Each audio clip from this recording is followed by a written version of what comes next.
হেলে দুলে চলছে যানবাহন। পালর্দি নদীর ভাঙনে সড়কের অবস্থা নাজুক, বাড়ছে দুর্ঘটনার শঙ্কা।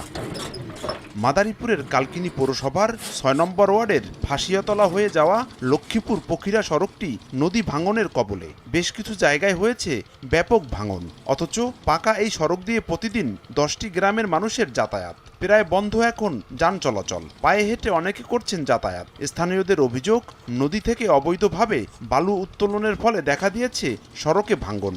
এতে দিনের বেলায় কোনো মতে চলাচল করলেও সন্ধ্যা হলে বাড়ে আতঙ্ক।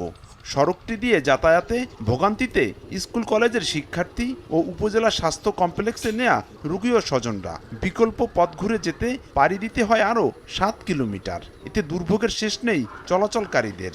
৪টা ইউনিয়নের লোক এই রাস্তা দিয়ে যাতায়াত করে। ইমার্জেন্সি কোনো রোগী কোনো গাড়িতে বা কোনো ভ্যানে এখান দিয়ে নিয়ে যাওয়া যায় না। সামনে কালীনগর স্কুল আছে, অনেক স্টুডেন্ট প্রতিনিয়ত যাওয়া আসা করে, মাঝে মাঝে অনেক বড় ধরনের দুর্ঘটনা করে। ধান চাল এটা নিয়ে যায়, অনেক সময় আমরা উল্টে পড়িয়া অনেক দুর্ঘটনার শিকার হইতেছি। অবশ্য এলজিইডি বলছে, ভাঙন রোধে পানি উন্নয়ন বোর্ডের সহযোগিতায় দ্রুত নেওয়া হবে ব্যবস্থা। বিষয়টি আমি মৌখিকভাবে পানি উন্নয়ন বোর্ডের নির্বাহী প্রকৌশলী মাদারীপুরকে বলেছি, আমি লিখিত আকারে ওনাকে বিষয়টা অবহিতকরণ করব। কালকিনির ফাঁসিয়াতলার লক্ষ্মীপুর পখিরা সড়কটি দিয়ে প্রতিদিন আলীনগর, এনায়েতনগর, লক্ষ্মীপুর বাঁশগাড়ি ইউনিয়নের পাশাপাশি কালকিনি পৌরসভার ৬ নম্বর ওয়ার্ডের অন্তত ৮ থেকে ১০,০০০ মানুষের যাতায়াত।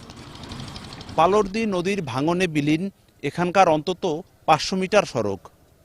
আগামী বর্ষা মৌসুমের আগে পুরোপুরি সংস্কার করা না গেলে যাতায়াত ব্যবস্থা বন্ধ হয়ে যাওয়ার আশঙ্কা এলাকাবাসীর। সঞ্জয় কর্মকার, অভিজিৎ, সময় সংবাদ, মাদারীপুর।